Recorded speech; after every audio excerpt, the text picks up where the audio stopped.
How can we ensure that Democrats get things done if they have that level of power in the future? So when we flip the House and flip the Senate, I think the first thing we should do is deal with the children who are being separated from their families at the border. We should, I think we should get rid of ICE, looking at immigration as a humanitarian issue. Immigration is our strength. It is our diversity is what makes this country and our economy so strong. I think we should pass the gun reform issues within the first month, all of them. I love that.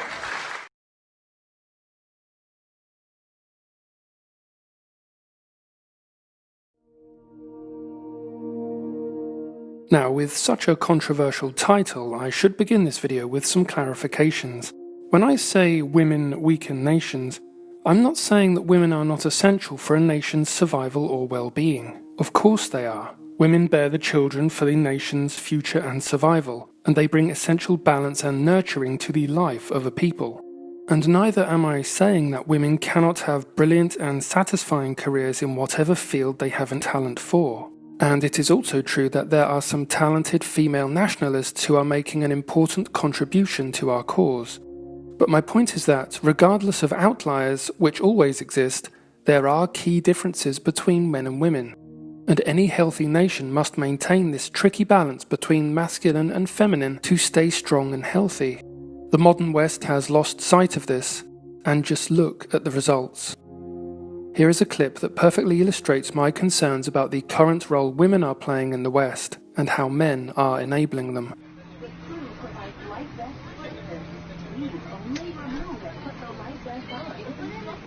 But I don't want a man's life to be taken away just because you don't want to miss your flight. Can you please turn it off first of all? Because now you are an unruly passenger. You are not doing what you have to do on board.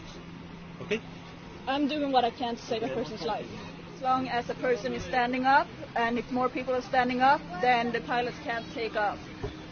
So all I want to do is to stop the deportation, and then I will comply with the rules here.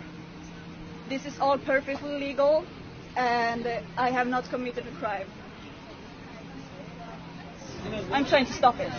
It's your country's rules. Yeah, I'm trying to change my country's rules. I don't like them. It's not right to send people to hell. But you're preventing all these passengers to going their destination. Yeah, but they're not going to die. He's going to die. How do you know that? Because it's Afghanistan. The Turkish guy helping me out and telling me that what he's doing is right? We are with you. He's with me. Also with him. And some people are really applauding all this that I'm doing. They're taking his bags out, so I'm just waiting for the flight attendant to make me say that it's okay for me to go at the back of the plane to go out. So this young woman, in her self-righteousness, in her complete ignorance of who this deportee was, the details of his failed application, or what he may have done, chooses to ground the plane, disrupting the entire airport and hundreds of passengers, just so she can be a human rights crusader for a day and get her 15 minutes of fame. Doubtless she would have done the same thing if these men were being deported. But don't worry, Elin. These child rapists from Africa are being allowed to stay in Sweden. So why could no one take control of the situation and simply remove her from the plane? Why did the world have to stop turning because some SJW woman got upset? Because the dominant role of women in public life has normalized and encouraged this kind of emotionality over rational analysis, informed debate, and the rule of law. Men are guilty of enabling this. What we are witnessing here is the utter chaos brought about by the disconnection of European peoples from their nations and physical and cultural survival. To be a leftist today is to automatically assume that someone with a brown skin is innocent and that someone white in a position of authority is abusing it. The West is dying through a lack of balance in the natural order. When women play such a key role in determining the agenda for our civilization, and when men are so weakened that they do not balance that, we are a ship heading for the rocks. Because there is precious little respect, balance, or understanding between the sexes today, they have become locked in a battle for dominance rather than existing in equilibrium. Spurred on by disruptive, globalist, and leftist interests, femininity is winning this battle, but the fight back has begun. In broad terms, men and women certainly think differently on average. As far as the reasons why they do is concerned, the research splits into 3 basic areas: biological, cognitive, and socio-cultural. And there is certainly scientific evidence of sexual differences in each of these areas, but regardless of the reason for the difference, what really matters is that there is a difference. Naturally, globalists don't like nationalism, and this is why you are seeing the steady corruption of femininity and the destruction of gender norms, creating the most bizarre of worlds where phrases like "not all women have vaginas" are common.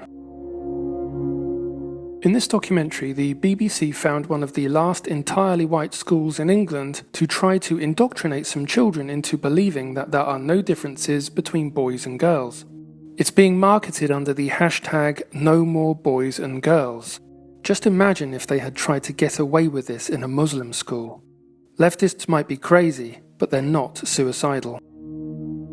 What we see in this program is the left, as it always does, try to manipulate the children to conform to its vision of how the world should be, not how it is, just like it did in the Soviet Union, Mao's China, and the many other societies it brought to bloody destruction. By showing the children exceptional cases of female mechanics and male makeup artists, they are trying to fool the children into believing that these things are the norm, and that, if they have natural, traditional inclinations, to think they are baseless. They say in the program that men's and women's brains have exactly the same structure, but this is simply not true, and they don't address the size difference, and they won't acknowledge the role of the different sex hormones. The program is well worth a watch, if only to see how frustrated the presenter, Dr. Javid Abdelmonaim, becomes when the girls and boys just aren't the same. Of course, the one hypothesis that never occurs to Dr. Abdelmonaim is that boys and girls are just different. This is child exploitation and abuse. This is typical BBC. It's typical leftism masquerading, very badly, as science. Men's and women's roles are completely equal in importance and should be valued and respected as such. In our demented modern world, equality has come to mean that women should want to be engineers or soldiers, and that men should want to stay at home and look after the kids or become nurses. But even when they choose to have careers, women make very different choices to men, which befit their natural inclinations and talents. The fact is that no matter how much social engineering the left tries, it can't make engineers out of women in any significant number. When women do try to enter STEM fields, for example, they often find that they are simply unsuited to these ways of thinking. They get depressed and frustrated. Maybe their abilities in these areas can be improved with practice, but that is not the same as natural inclinations or preferences. Nursing has always been dominated by women and engineering by men. It's a sad, long, and painful lesson our civilization is being taught right now, that the sexes are simply different. Even more important are the different voting patterns between the sexes. We know that in every Western country from the US to Sweden, voting patterns between the sexes are remarkably consistent. If only men voted, we would likely never have a social democratic government ever again. And if only women voted, goodbye nationalism forever. It is no coincidence that nationalism is dominated by men, and that women play a much bigger role in open borders movements like the Green Party. These voting patterns reflect the natural roles the sexes play. Men are more cautious and given to the protection of the tribe and the borders of the country, while women favour the more nurturing, trusting, and open approach to people. The left wants us to equate equality with sameness, but this is deranged.